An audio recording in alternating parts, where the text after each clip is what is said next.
Welcome to the Pod-Key summary of Anne Boleyn.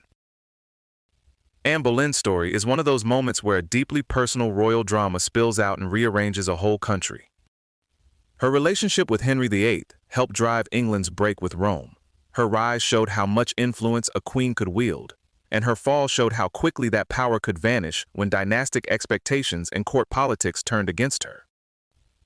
And maybe the strangest part is that even after Henry tried to erase her, Anne kept coming back in religion, in politics, and in the memory of England itself.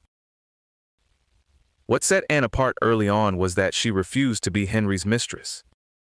Her sister Mary Boleyn had already been involved with him, but Anne held out for recognition as wife and queen, and that turned a court romance into a 7-year struggle over marriage, succession, and papal authority. Henry wanted his marriage to Catherine of Aragon annulled. Pope Clement VII refused, and from there the dispute stopped being just about who Henry wanted to marry. The resulting legislation put the English Church under royal authority, so a dynastic marriage problem became a constitutional and religious revolution. That's a huge amount of historical fallout from one king not taking no for an answer. Anne wasn't important only because Henry wanted her. Before she was queen, she was already receiving petitions, influencing appointments, and helping shape diplomatic policy. She also cultivated the French alliance and built networks of patronage, which made her unusually powerful for a queen consort, and, at the same time, very exposed to enemies who resented that power. On religion, she clearly helped promote reform-minded figures and supported the spread of the Bible in English, including William Tyndale's work. She also helped bring Matthew Parker into Henry's orbit. Historians still argue over exactly what she believed. Some see a committed evangelical, others think she was more politically ambitious, still basically Catholic, but interested in reform where it strengthened her position. Either way, she mattered. She wasn't just standing beside the Reformation photo op, she was part of the machinery. Anne's marriage also shows how Tudor queenship worked in a really brutal way. She was valued for her intelligence, education, style, and political usefulness, but none of that could fully protect her. Her security depended on Henry's desire and on producing a male heir. She gave birth to Elizabeth in 1533, which is historically massive, even if nobody at the time understood just how massive. But after that came repeated pregnancies, miscarriages, and no surviving son. In Henry's world, reproductive failure wasn't treated as private grief. It was political failure, and it quickly became dangerous. By 1536, Anne's position was weakening fast.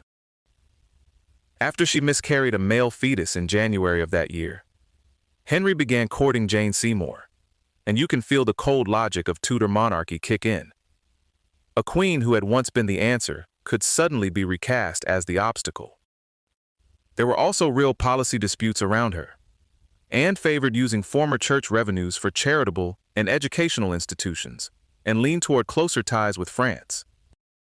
Thomas Cromwell preferred using that money to refill the crown's treasury and wanted stronger relations with the Holy Roman Emperor. So the hostility around Anne wasn't just gossip or personal dislike. There were substantive political disagreements in the mix. Then came the accusations. Adultery with Mark Smeaton, Henry Norris, Francis Weston, William Brereton, and even incest with her brother George Boleyn, plus plotting the king's death. Most modern historians see these charges as fabricated or at least legally distorted, not credible evidence of some genuine conspiracy. The bigger point is how the system worked. Law could look formally proper on the surface while functioning as an instrument of state power underneath.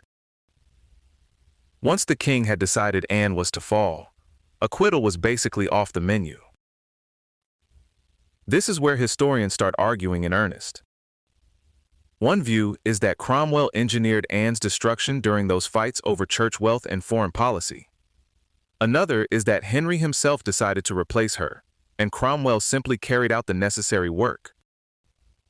The evidence doesn't clearly prove that Cromwell invented the accusations, and some of the classic claims about a dramatic power struggle rely on shaky chronicles or statements stretched past what they can really bear. the strongest shared conclusion is simpler and harsher. Whatever role ministers played, Henry was determined to get rid of Anne. What's striking at the end is that Anne did not behave like a broken figure waiting to be written over by everyone else. In her last letter, she refused to confess to a fault she denied, asked for a lawful and open trial, and appealed to Henry to spare the men imprisoned with her. At the scaffold, she avoided directly condemning the king while still preserving, as carefully as she could, her innocence. Her execution was staged with unusual royal ceremony. Henry changed the sentence from burning to beheading and brought in an expert swordsman from France. Anne reportedly joked that she had a little neck and appeared composed, even cheerful, before a single fatal stroke ended it. 2 days earlier, her marriage had been declared void, which cleared the path for Henry to marry Jane Seymour and helped strip Anne of legal standing even before her death. And yet, the erasure didn't hold. Henry could destroy portraits, void the marriage, and execute the queen, but he could not control what happened next because Anne's daughter became Elizabeth I. That alone made Anne central to Tudor succession, and impossible to fully remove from the story. Her image was then remade over and over. Protestant writers like John Foxe turned her into a martyr of the English Reformation, proof that her suffering fit a larger divine story. Catholic polemicists went the opposite direction and painted her as sexually corrupt or physically monstrous. Even her appearance is murky, because Henry had her portraits destroyed after her death. The famous claims that she had 6 fingers, a projecting tooth, or a neck deformity show up decades later in the writing of Nicholas Sanders, a hostile Catholic author, and those supposed abnormalities were not found when remains identified as hers were examined in 1876. We're not even fully certain whether she was born around 1501 or 1507, and several portrait identifications remain disputed. So for someone this famous, the evidence is oddly fragmentary. That uncertainty is part of why Anne keeps getting reinvented in histories, novels, films, operas, ghost stories, and feminist readings. She's not just a Tudor character people remember. She's one of those figures every era seems to argue with all over again. Anne Boleyn's life shows how intimate power can be and how public the consequences become when it breaks. A marriage campaign reshaped a church. A failed pregnancy helped bring down a queen, and an attempted erasure ended up feeding one of the biggest legacies in English history. For somebody Henry tried so hard to silence, she's remained very hard to stop talking about. This episode was generated by Podkey. Create your own at podkey.fm.